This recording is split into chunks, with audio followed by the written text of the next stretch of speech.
So guys, we're here with Robin, who set up Tabletop, what was it, Expo? Tabletop Expo. Yeah. Yeah, you set up Tabletop Expo. Why did you set this up?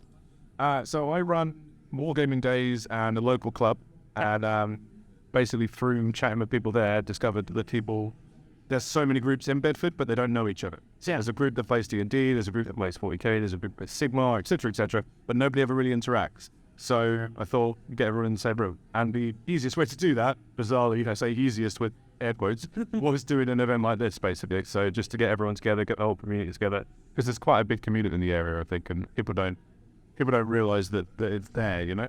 Yeah, and so it's one of the things where people, as you say, are separate until you bring them together. And then when you do bring them together, do you feel like you're going to do this event again next year? I hope so, yeah. My plan has always been that if this goes well, it would be a bigger event in a bigger venue, more stuff, more tournaments, more games, more traders, more, bigger bring by, whatever, and all sorts of stuff. There's a few things I had to cut from this year because it was a smaller size, couldn't fit as many like local hobby groups and stuff in to play games. Yeah. So, definitely want to do a bigger one. It's gone really well. So. You said you cut stuff, so what would be your pie in the sky, your dream kind of thing that you would want to include in this event? I think what it is just being able to say yes to everyone. There are certain traders that I couldn't fit in, and there are certain, more importantly, there are certain hobby groups and communities that I couldn't fit in because this wasn't table space. So I think that would be the first thing. And then the second thing is other stuff, expanded stuff like the workshops and stuff, for example. We've got 4 workshops this weekend, which is just in the activities. But I'd love to do, 6 a day or something to have more going on. Yeah. And then certain things like conventions, sometimes you have a Thursday night or a Friday night of people meet up in the evening and then want to get to know each other. Like a VOD thing. Yeah. I did, ironically, when I first started planning it, I did message or email a couple of like YouTubers and stuff as well to see if they'd like to come along and things like that. But that was something that didn't work because there's no space for it. It ended up being the venue was too small. So that would be something. So you looked out when you wanted. Yes, exactly. And you showed up anyway. It's great. So more like a if you think about a comic convention or something, but you've got the writers and the artists. I guess the equivalent here would be the game designers and the YouTubers and the things like that. And it'd be good to have them involved.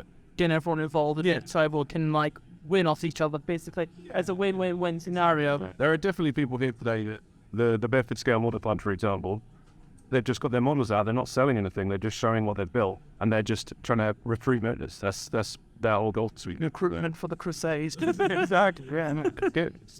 That's awesome to hear. So you won it next year. You've got it all sorted out. How was it actually setting up this event in terms of logistics for you?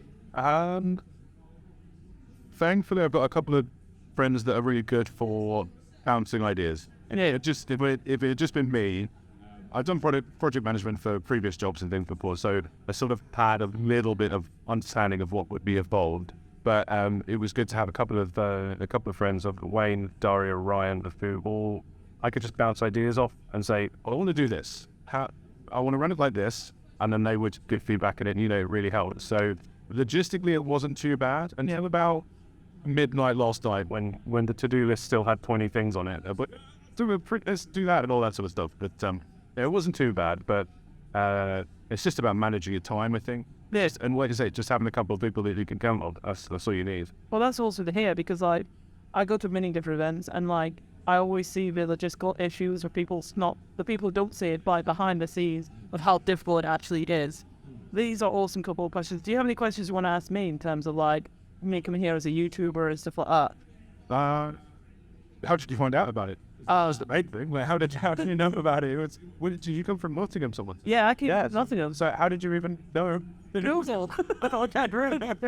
Google and Facebook pages. That's how I found out about you guys. And also, I'm not sure if I've told you this already, but my main goal is to raise awareness for guide dogs, for suicide prevention, autism awareness. Yeah. And I'm trying to come to every gaming event and highlight where people can go. Now, an event like this is amazing because, as you said, all these different groups in this particular location and people that know about it now then have somewhere to go. And if you do it next year, can I get an invite?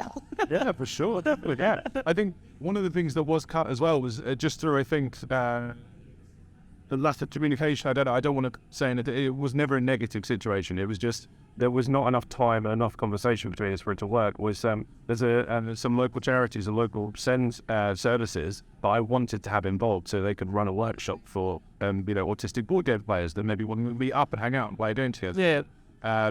People that maybe have questions about, my son wants to play Warhammer, but he's got these special needs. Is there anything that we could do to help and all that sort of stuff? I wanted to have an element of that, and that was part of the initial proposal of the event, was that it would include some kind of send what's called provision, I guess, something included, but it just didn't come to fruition, unfortunately. There was space for it, and there's still space for it, but It's one of it didn't work. It was the same as there were other people that I asked as well, and they didn't come either. It's just it's one of those things of have backups of backups. Yeah, backups of backups. Well, thank you very much. No problem. Was that interview? Yeah.